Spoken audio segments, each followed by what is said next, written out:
السلام علیکم ورحمۃ اللہ وبرکاتہ۔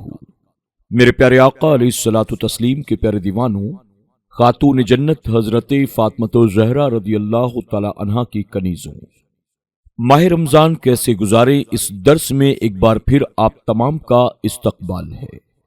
ہم نے کل کے درس میں تراویح کے تعلق سے بہت ساری باتیں سماعت کی، بالخصوص تراویح کی رکعات کے تعلق سے، اور کیسے سیدنا عمر فاروق اعظم رضی اللہ تعالی عنہ کے دور خلافت میں تراویح بجماعت شروع کی گئی، اور بزرگان دین نے تراویح کے تعلق سے کیا فرمایا ہے۔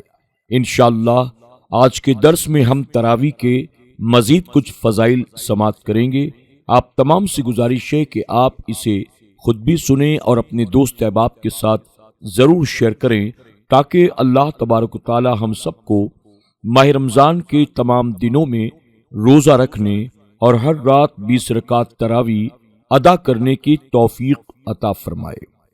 آئیے درس کا آغاز حسب معمول اللہ کے پیارے محبوب صلی اللہ علیہ وسلم کے درود و سلام سے کرتے ہیں۔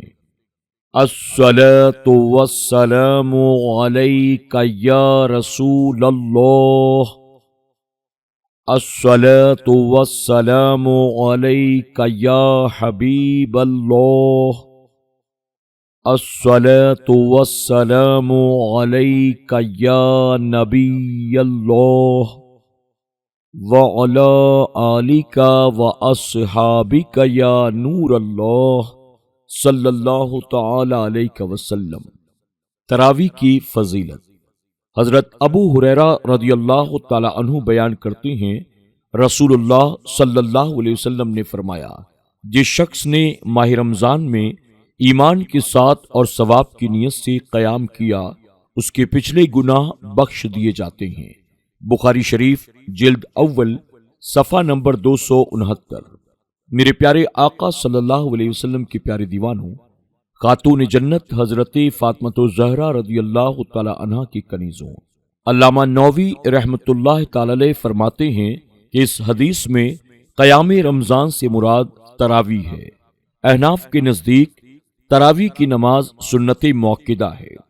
مذکورہ حدیث میں اللہ کے پیارے حبیب صلی اللہ علیہ وسلم نے بیان فرمایا کہ تراویح پڑھنا گناہوں کی معافی کا ذریعہ ہے، کیونکہ تراویح نفلی عبادت ہے اور اللہ تعالیٰ کا ارشاد پاک ہے، بے شک نیکیاں برائیوں کو ختم کر دیتی ہے۔ ہم جانے انجانے میں بے شمار گناہ کر بیٹھتے ہیں۔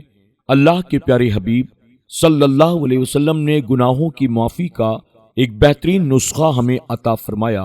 ایسے میں ہماری ذمہ داری ہے کہ ماہ رمضان المبارک میں تراویح کا اہتمام کر کے اپنے گناہوں کو معاف کرائیں۔ مگر ایک بات اور یاد رکھیں کہ مذکورہ حدیث شریف میں گناہوں کی معافی سے مراد صغیرہ گناہوں کی معافی یا کبیرہ گناہوں میں تخفیف ہے، کیونکہ کبائر کی معافی یا توبہ سے ہوتی ہے یا شفاعت سے یا اللہ کے فضل محض سے۔ اللہ عز و جل کی بارگاہ میں دعا ہے کہ ہمیں ماہ رمضان المبارک میں خوب سے خوب عبادت کرنے کی توفیق عطا فرمائے۔ تراویح میں ختم قرآن۔ مستحب یہ ہے کہ رمضان المبارک میں تراویح میں کم از کم ایک مرتبہ قرآن مقدس کا ختم کیا جائے۔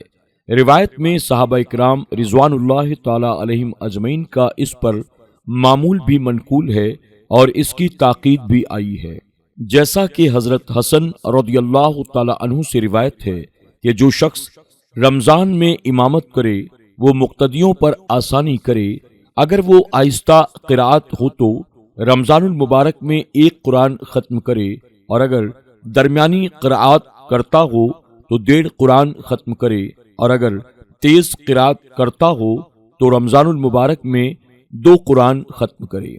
مذکورہ بالا روایت سے یہ بات ثابت ہوتی ہے کہ کم از کم تراویح میں ایک ختم کرنا چاہیے۔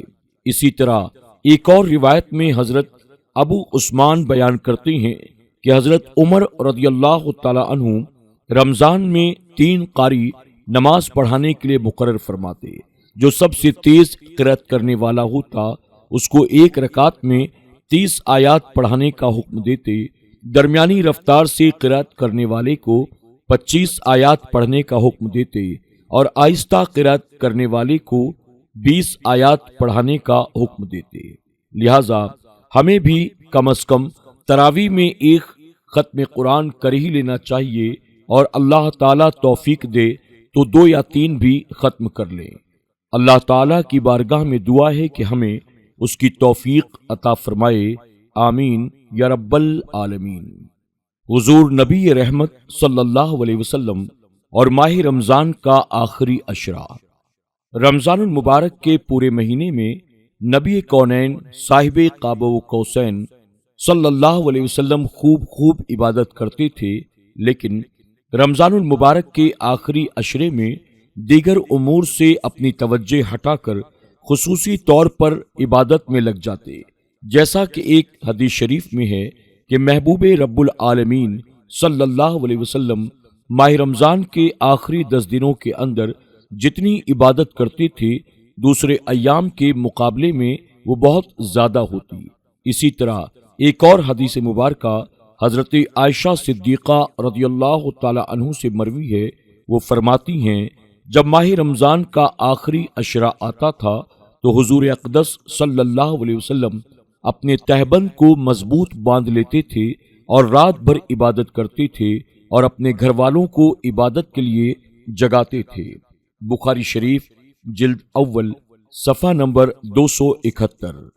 میرے پیارے آقا صلی اللہ علیہ وسلم کے پیارے دیوانوں، خاتون جنت حضرت فاطمہ الزہرا رضی اللہ تعالی عنہا کی کنیزوں، مذکورہ حدیث شریف میں ام المومنین حضرت عائشہ صدیقہ رضی اللہ تعالی عنہا نے جو یہ فرمایا کہ ماہ رمضان المبارک کے آخری عشرے میں حضور رحمت عالم صلی اللہ علیہ وسلم تہبند کس لیتے تھے، علماء اکرام اس کی کئی توضیحات اور مطالب بیان فرماتے ہیں۔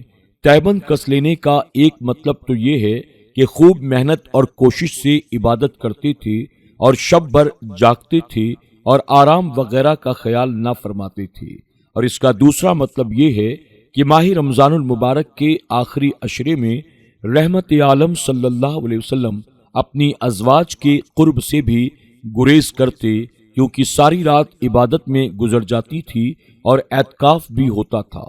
مذکورہ حدیث پاک میں ایک لفظ اے قضا اہلہ بھی آیا ہے، اس کا مطلب یہ ہے کہ ماہ رمضان المبارک کے آخری عشرے میں رحمت عالم صلی اللہ علیہ وسلم خود بھی عبادت کرتے اور اپنے اہل و عیال کو بھی عبادت کے لیے جگاتے تھے۔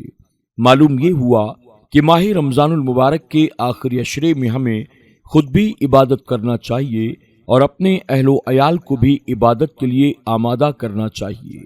آج کل حال یہ ہے کہ ہم ماہ رمضان المبارک کے آخری عشرے میں صرف 27ویں شب کے انتظار میں ہوتے ہیں، اور 27ویں کے بعد تو مسجد میں ایسا لگتا ہے جیسے ماہ رمضان المبارک رخصت ہو گیا ہو۔ تراویح و نماز وغیرہ میں لوگوں کی تعداد گھٹ جاتی ہے اور بازاروں میں چلنے کی جگہ تک نہیں ہوتی۔ یاد رکھیں، رسول اعظم صلی اللہ علیہ وسلم کی مذکورہ سنت پر بھی عمل کی کوشش ہم سب کو کرنی چاہیے، تاکہ ماہ رمضان المبارک کی برکتوں سے صحیح طور پر فیضیاب ہو سکے۔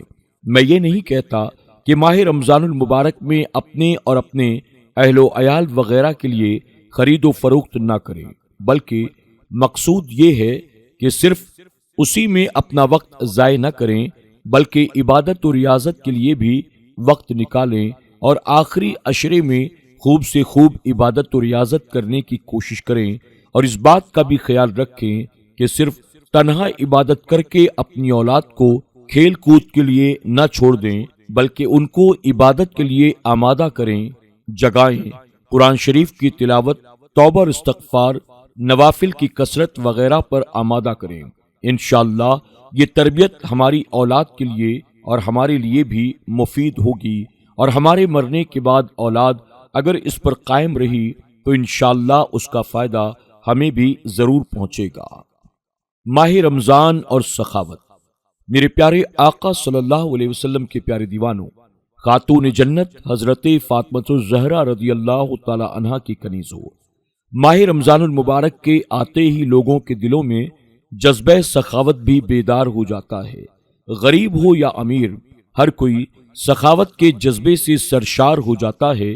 وقت افطار غریب سے غریب انسان بھی کچھ نہ کچھ مسجد میں لے کر آتا ہے اور افطار کرانے میں خوشی محسوس کرتا ہے۔